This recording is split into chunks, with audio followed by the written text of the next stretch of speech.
Vamos seguir com repercussões políticas desses indiciamentos. Vamos lá para Brasília com a Luciana Verdolim agora. 14 deputados do PSOL e da Rede Sustentabilidade pediram uma cassação de Alexandre Ramagem e de Eduardo Pazuello após o indiciamento de mais 30 pessoas pelo suposto, ou mais de 30 pessoas pelo suposto envolvimento nesse plano de golpe de Estado. A Luciana Verdolim tem o detalhamento desses pedidos. Lu? A justificativa, Lívia, é o seguinte, que a situação, a permanência dos deputados do PL lá na Câmara dos Deputados teria ficado insustentável depois dessas denúncias. Agora é bom a gente lembrar que apenas Alexandre Ramagem, que foi ex-diretor-geral da ABIN, da Agência Brasileira de Inteligência, foi citado, o pedido, de indiciamento foi feito pela Polícia Federal. Eduardo Pazuello, o problema é outro. O ex-ministro da Saúde do governo Bolsonaro acolheu, ele teve como um dos assessores no gabinete dele na Câmara, exatamente o ex-secretário executivo aqui da Secretaria-Geral da Presidência, Mário Fernandes, que foi preso e que foi indiciado, teve o pedido de indiciamento pela Polícia Federal. Nas ações, no relatório da Polícia Federal, no caso envolvendo aquele plano de golpe, aparece o nome de Mário Fernandes exatamente como aquela pessoa que teria impresso aqui no Palácio do Planalto o tal plano de golpe que teria sido apresentado aos demais integrantes do grupo que estariam planejando essa ação. Vale ressaltar que lá na Câmara dos Deputados o procedimento é o seguinte: é feito o pedido de cassação que é encaminhado à mesa diretora da casa, que repassa ao Conselho de Ética. Cabe ao Conselho de Ética indicar um relator e analisar se há realmente indicações para cassação do mandato. Se for aprovado no Conselho de Ética, aí sim, segue para a presidência da Câmara para novamente marcar uma sessão para analisar o caso em plenário.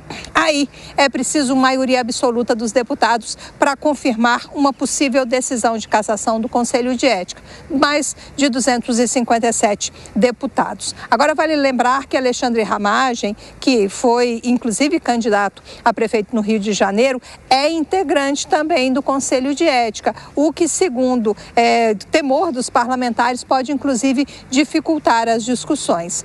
A avaliação que se faz é de que é preciso levar em consideração também que o regimento interno da Câmara diz o seguinte, que investigados, que um processo de cassação só cabe quando os delitos, quando as infrações forem executadas, forem tomadas, forem feitas durante o mandato parlamentar, o que, segundo os integrantes do PL, não seria o caso, porque as denúncias são anteriores à posse na Câmara dos Deputados. Muito obrigada, Luciana Verdolim. Bom trabalho para você. Deise e Vilela. E vou começar com o Vilela dessa vez, porque o Vilela até fez um questionamento agora há pouco para o Acácio Miranda sobre como ficaria a situação desses indiciados que estão já ocupando cargos públicos e até que eventualmente não estão, mas têm desejo de se candidatar nas próximas eleições, Vilela?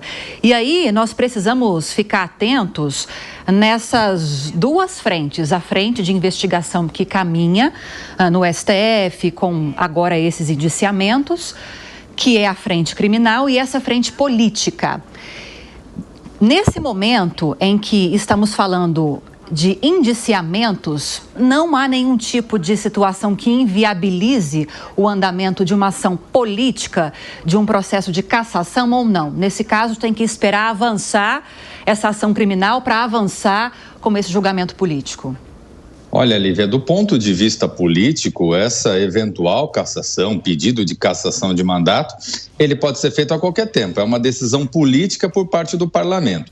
Eu vejo como uma medida absurda, é algo que não pode. Eu sempre discordo desse tipo de sanha de cassação de mandato. O mandato parlamentar, ele é algo conquistado democraticamente, a duras penas, representa uma fatia expressiva do eleitorado, ele tem que ser preservado. A cassação de um mandato parlamentar deve ser feita somente em casos extremamente graves, quando houver condenação, uma situação que justifique. No caso em questão, a ação penal ela nem existe ainda. Nós estamos falando de um indiciamento, que é uma etapa prévia. Então, não vejo menor justificativa para isso. E agora, eventualmente, depois de um processo judicial e, eventualmente, depois de uma condenação, esses possíveis réus poderão ficar inelegíveis. Aí sim, aí é uma medida legal. Agora, cassação de mandato, eu sou absolutamente contrário.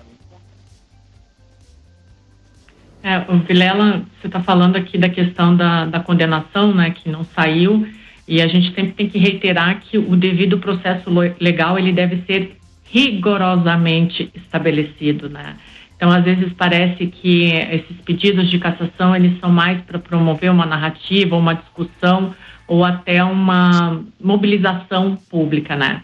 Fato é que a gente sabe, a Constituição, ela determina que o parlamentar, ele deve prezar pelo decoro parlamentar, pela conduta compatível com o cargo, né? Ética, responsabilidade deveriam ser os preceitos inerentes a qualquer pessoa que ocupe qualquer lugar público, mas eu concordo com você, em primeiro lugar, que se estabeleça o devido processo legal até ter uma condenação. Enquanto isso, é só um motivo para provocar um sensacionalismo, né? A gente tem que esperar esse rito legal. E também vale lembrar, só para finalizar aqui, que o Conselho de Ética da Câmara dos Deputados, ele tem enfrentado desafios a lidar justamente com essas questões dos parlamentares, né? Então, é aquilo que a gente tem falado, assim, muita calma, vamos obedecer os ritos legais e esperar a justiça determinar, né?